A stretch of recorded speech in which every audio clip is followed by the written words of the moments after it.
On October 24th, 2003, a white needle-nosed aircraft touched down at Heathrow Airport for the final time. Thousands of people lined the fences to watch it land. Grown men cried. It wasn't a war memorial. It wasn't a monument to the dead. It was a machine, one that flew faster than a rifle bullet, that crossed the Atlantic in under 3.5 hours, that let passengers watch the curvature of the Earth from 11 miles up. And on that day, it died. Not really from a design flaw, and not even from a crash 3 years earlier, but from something far more mundane. It never made economic sense.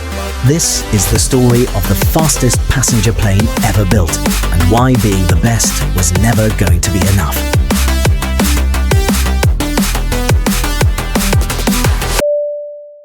In 1962, Britain and France did something almost unthinkable. Two rival nations, two competing aerospace industries, agreed to build a supersonic airliner together, splitting the cost and the labor roughly down the middle. By the chairman, Mr. Keith Granville. It was an encouraging... The treaty binding them was written so tightly that neither government could quietly withdraw without paying crushing penalties. That single clause would matter enormously later, when costs spiraled far beyond anyone's early estimates and politicians on both sides of the channel quietly wished they had never signed it. The technical challenge alone was staggering. At twice the speed of sound, friction with the air would heat the aircraft's skin to more than 250 degrees Fahrenheit. The airframe would actually stretch nearly a foot in length during flight, then contract again once back on the ground. Engineers solved the aerodynamics with a slender delta wing, a shape that performs beautifully at supersonic speeds but becomes notoriously difficult to control at the low speeds required for takeoff and landing. Their solution to that problem was almost theatrical in its simplicity. Pilots would fly the final approach with the nose pitched up at a steep angle, and to preserve forward visibility, the entire nose cone would droop downward, lowering out of the way like a beak. It's easy to forget, watching footage of it today, just how radical this aircraft looked next to anything else in the sky. Long, narrow, almost predatory. It looked fast, standing perfectly still on the tarmac. The first prototype flew in March of 1969, nearly 7 years before Concorde would ever carry a single paying passenger. In that gap, the world it was designed for quietly changed shape around it. When Concorde was conceived in the early 60s, jet fuel was cheap and air travel was still a business of white gloves and multi-course meals. By the time it finally entered commercial service in 1976, the 1973 oil crisis had already quadrupled fuel prices almost overnight. Concorde was never fuel efficient by design. Sustaining Mach 2 required afterburning engines that consumed kerosene at a rate ordinary subsonic jets could barely approach. A single transatlantic crossing burned roughly as much fuel as a fully loaded jumbo jet carrying 4 times as many people. The economics had shifted beneath the aircraft's feet before it ever flew a paying customer. Then there was the noise. Concorde's sonic boom was powerful enough to rattle windows on the ground below its flight path, and by the time it was ready to enter service, environmental concern had become a serious political force.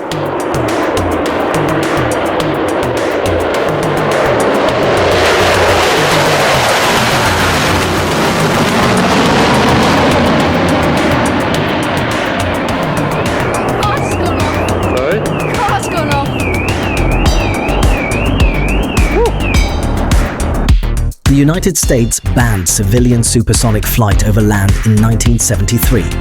That meant Concorde could only fly at full speed over open ocean, narrowing its truly viable routes down to a handful of transatlantic corridors, London or Paris to New York, and only a few destinations beyond that. Airlines around the world had placed more than 70 orders in the optimistic years of the 1960s.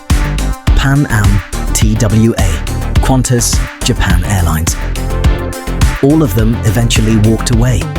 When the dust settled, only 2 airlines ever flew Concorde commercially: British Airways and Air France, and largely because their governments effectively handed the aircraft to them outright. So Concorde became something its designers had never quite intended. Not a mass market revolution in air travel, but a boutique product built for a small and wealthy clientele. A round-trip ticket could cost more than an average month's salary. And yet, for the better part of 3 decades, it worked. Barely 100 passengers at a time crossed the Atlantic in under 3.5 hours, arriving in New York thanks to time zones, technically before they had even taken off from London. It was reliable, it was glamorous, and until one July afternoon in the year 2000, it had an unblemished safety record.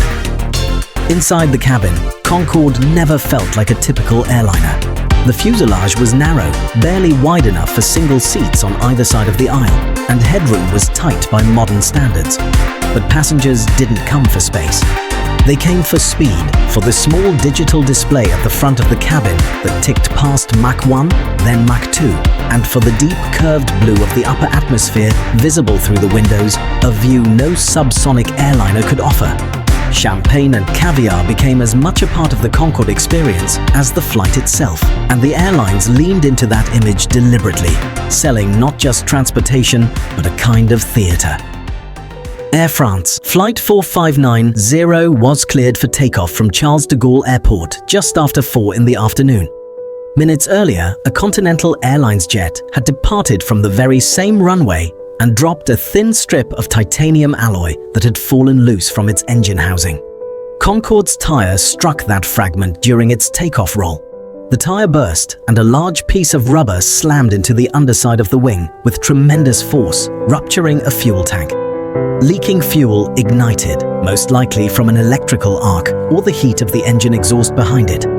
The aircraft was already committed to takeoff and climbed, trailing fire for less than 2 minutes before crashing into a hotel outside Paris.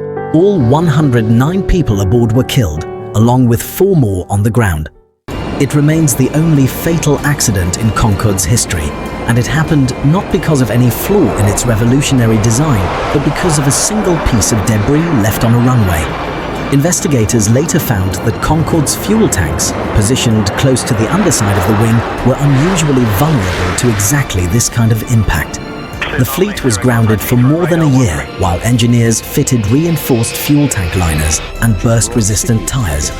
Concorde returned to service in November of 2001, but it returned to a different world.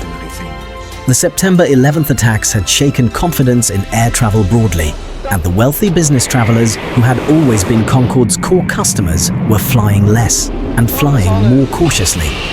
Maintenance costs, always steep, kept climbing as the fleet aged. Airbus, which had absorbed the original manufacturers, announced it would stop supporting spare parts. British Airways and Air France, faced with an aircraft that had never truly turned a profit and now cost more than ever to keep flying, made the decision to retire it almost simultaneously. On the day of its retirement, Concorde didn't fade away quietly. British Airways sent 3 aircraft on farewell flights at once, landing them one after another at Heathrow as thousands watched from the ground and from rooftops nearby. It's tempting to call Concorde a failure, and by the cold arithmetic of an airline balance sheet, it mostly was. It never recovered its development costs. It never grew into the mass-market future its designers imagined in the optimism of the 1960s. No aircraft has replaced it. More than 2 decades later, no airline flies passengers faster than the speed of sound. But call it a failure, and you miss something important. Concorde is one of the only times in aviation history that engineers built exactly the airplane they set out to build, with no compromises and no half measures, and then flew it safely for a quarter of a century. The problem was never the airplane itself. The problem was that the world it was built for, one of endless growth, cheap fuel and expanding wealth, never quite held still long enough to meet it. Somewhere, in a handful of museums around the world, that needle-nosed silhouette still sits. Not a monument to failure, but to a kind of ambition the industry has never quite dared to try again.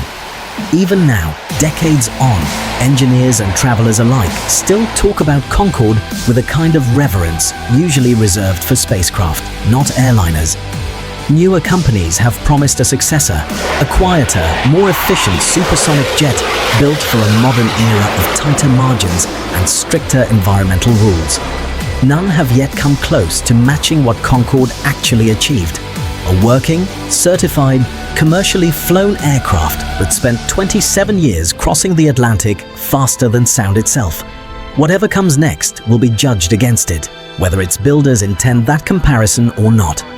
Thank you for watching, and as always, stay tuned for more.